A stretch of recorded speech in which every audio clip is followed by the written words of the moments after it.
Okay, I'm incredibly scared and frustrated. I don't know what to do, but I'm hoping my story can save someone. I've always loved food. Maybe even too much sometimes. I'm by no means overweight. I actually think of myself as quite average. I suppose every girl wants to be a bit thinner, right? However, a couple of weeks ago, I began to notice a change in my appetite. The problem is that I work as a chef, so tasting food and eating is a part of my job description. That day at work, I just didn't feel like eating. Not necessarily like an aversion to food yet, but just a meh feeling towards it. I decided to just trust my cooking abilities that night. Service went well, we cleaned, and I went home. The next day, I woke up to make the usual omelet I always make. 3 eggs, a little tomato, a bit of chopped onion, and some cilantro. Making omelets to me is like an art. When I finished, I sat down to eat it, but something in me just wouldn't let me start eating it. I had to force myself to eat every beautiful bite. I knew it was delicious, but I somehow felt very reluctant. I went to start my usual daily chores, but I must have overdid it at breakfast because I spent the rest of the day puking my guts out. I even had to call into work. They weren't happy about that. But I didn't want to tell them I was puking either. I mean, it's not exactly what you want to hear from a chef, right? I thought maybe I just had one of those 24-hour bugs. I told my work I was sorry about yesterday, but was ready to go in now. I know it's probably super wrong that I went into work because I might have been sick. But at that time, I didn't really think much of it, and I can't afford to miss too many days of work. My boss would probably fire me. That day at work was horrible. Everything that I tried to taste was just so bland. No matter how much seasoning I added, it still tasted so bland to me. What's strange is that multiple people complained of over-seasoning. When I tasted the return plates, it still tasted bland to me. I mean, I was baffled. I tried to ignore my taste buds. I told my sous chef he'd have to taste the dishes, that I smoked earlier and that it might have whacked out my taste buds. I think he knows that was a lie, probably because I don't even smoke. Because he just stared back at me with eyes that said, "Are you okay?" I just gave him an awkward smile as if to respond, "Yes, I am, I promise." I knew the next day was my day off, so I just thought to myself, get through this service and you can spend all of tomorrow relaxing. So I pushed through service, we got it done, and with no further complaints, as far as over-seasoning or blandness were concerned. That night I got home and sat on the couch, angry at myself and the situation. I didn't feel sick, so I wasn't sure what was going on with my taste buds. I felt perfectly fine, despite the fact that I hadn't eaten much. I stopped to think about it and realized I hadn't really had a meal since the omelet, if that even counted. I opened my fridge for what felt like an hour, trying to think of anything I could eat. I mean, everything seemed appetizing. I always kept a well-stocked fridge of fresh vegetables, butter, eggs, and, any other chef delights, but nothing really tickled my fancy. I closed the fridge and sat on the floor feeling angry about my appetite. My palate was a necessary tool.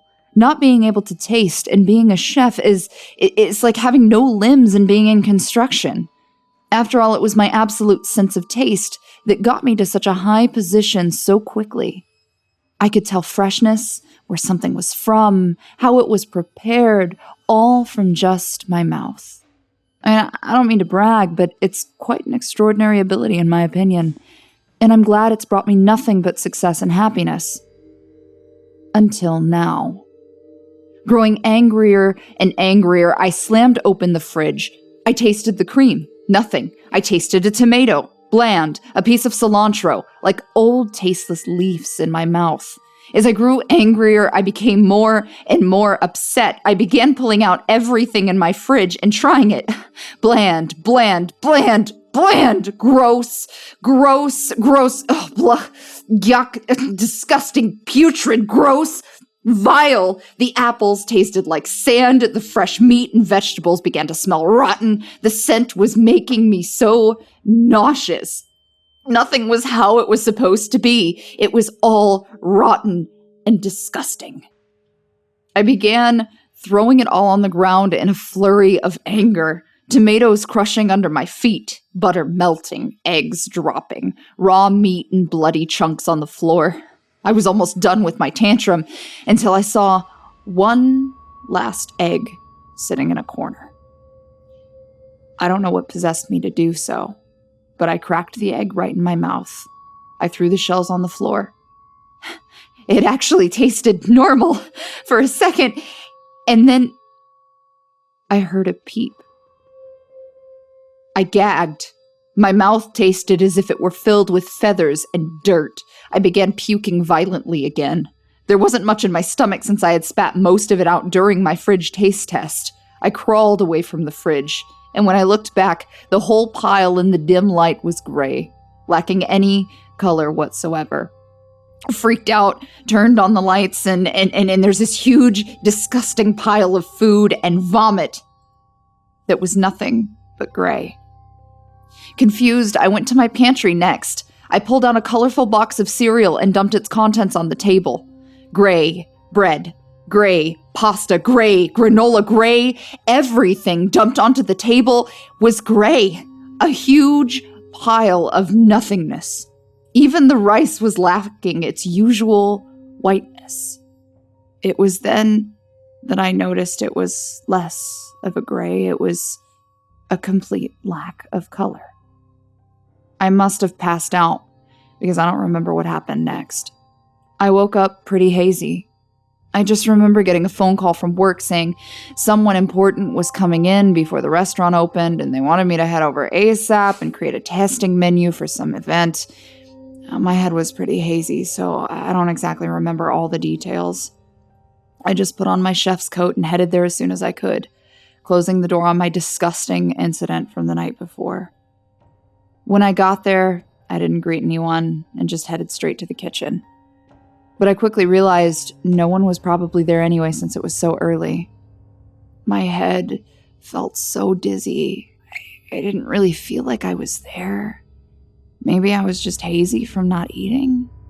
I don't even remember what I made. I just remember cooking and putting dishes on the large table in our dining area. I guess I didn't really know what I was doing. I swear I didn't. The man arrived with a woman, and the manager greeted him at the door. He must have been in his office. Maybe I was cooking for a wedding? I can't remember. I was finishing up the last dish, and then I heard a woman scream. I ran out, still not feeling right, to go see what happened. The woman had fainted. The man was kneeling beside her, covering his mouth and holding his stomach. My manager was doing the same. My manager began screaming profanities at me. I can't remember. He said it smelled disgusting. Something about going into the dumpster, I think. Raw meat and bones and tentacles. Something like that. I can't remember. It didn't smell weird to me. He yelled that I was fired. I remember that part, and I just walked out, feeling even more dizzy. When I looked back at the table, it did look weird. I can't exactly explain it. I began walking toward my apartment, but the road began to feel so long and wide. Then, from the corner of my eyes, darkness slowly began to take over my eyesight until everything was completely black. I'm pretty sure I passed out on the ground in the middle of the sidewalk. I woke up in the hospital with an IV drip, an oxygen mask, a beeping machine, the whole shebang. The nurse came in and smiled sweetly once she saw my eyes were a bit open. "Good morning. Are you feeling well enough to sit up?" I nodded and sat up a bit, removing my oxygen mask. She handed me a cup of water. I took a small sip. In that moment, my brain saw a series of images. I can't even remember them. I don't know why, but I threw the cup off the bed, letting it splash all over the floor. It was sort of a knee-jerk reaction, so I felt kind of bad when the nurse had to clean it up. I just sunk down a bit and looked away. She cleaned up the mess, jotted something down, and left. I closed my eyes again. I woke to the nurse trying to set a tray of food down in front of me. I wondered when the last time I'd eaten was, and it felt like forever. And then I hear a noise. I narrowed it down to the tray in front of me. It was definitely making some sort of noise. Before I lifted the lid, I put my ear to it and listened. I heard screaming. Small, moaning yells of someone in agony and pain. In a frightened state, I quickly opened the lid and the moaning began to resonate across all of the walls of the room. I covered my ears and closed my eyes. It was screeching. When I opened my eyes, I didn't even see food. Not even the lack of color, not even the pale outline of food. Something I can't even put into words. It was horrifying. I threw the plate on the floor. My heart must have started beating real fast because I noticed the machine making even more beeping noises than usual. Nurses came rushing in. They might have sedated me with something because I quickly passed out. When I woke up next, my mother was sitting next to me holding my hand. She noticed my opened eyes. "Hi, sweetie. It's Mom. How are you doing?" I was barely awake and nodded. "They told me what's happening." "Oh, I'm so sorry, sweetie. You could always talk to me about your problems. You know that, right?" I don't know why, but I started crying. I just let the hot tears fall down my face. I couldn't exactly tell her what was happening. I mean, I couldn't even explain it myself, but just having someone there who you could trust and comfort you was more than overwhelming considering the horror I had gone through in the last couple of days. "I just want you to know that we're going to do everything to help you get better." If only they knew what was happening. "Don't worry about how much it will cost. I'm going to pay for it all. This facility is the best around." I was confused. I muttered in a low, raspy voice, "I don't want to go to a facility. I'm not sick." "Oh, I know, honey. They said that many girls like you are very reluctant. But you'll make friends and be able to talk to girls who are going through the same thing." She stroked my hand, but I pulled it away. I was sleepy, confused, and annoyed. "I'm not sick." "I know, sweetie, I know. You'll be able to work through your eating disorder. There are many girls who suffer from it. It's okay, sweetie. Mom will take care of it." I looked at her with my eyes furrowed. Eating disorder? I'm not anorexic. I mean, look at me. I tried to let out a little laugh. "It's okay, honey. Just because you're not suffering on the outside doesn't mean you're not suffering on the inside. I didn't want to say anything, but we found your mess in the apartment. Someone in the building began complaining of the smell." She must have noticed I was getting upset. It's okay. They've educated me on bulimia and binging and purging." I looked at my mom's eyes. I didn't know how to explain myself. How could I? That's how I ended up in here, in this facility for girls with eating disorders. They stuck a feeding tube in me because I refused to eat, but it's easier to pretend this way than to tell them what's really happening. I know they'd for sure lock me up somewhere worse. I've been taking the time to do research on what's happened to me, if anyone else has gone through the same thing. At the meetings, girls talk about their bodies, control, perfection. It's all kinds of heartbreaking stories. But I can't really relate. No, not when they don't see it.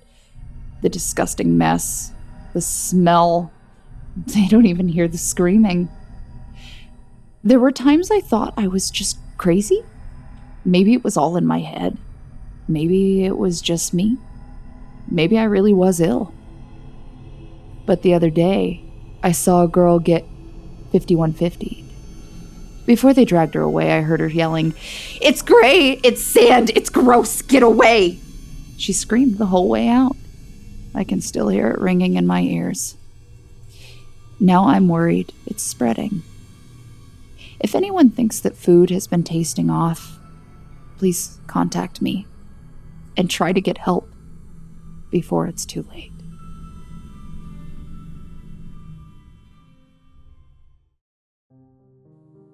Hey there kids, it's me, MrCreepyPasta, and I just wanted to give a big thank you to you for watching tonight's video, or listening to tonight's podcast episode, for clicking on this MrCreepyPasta Storytime.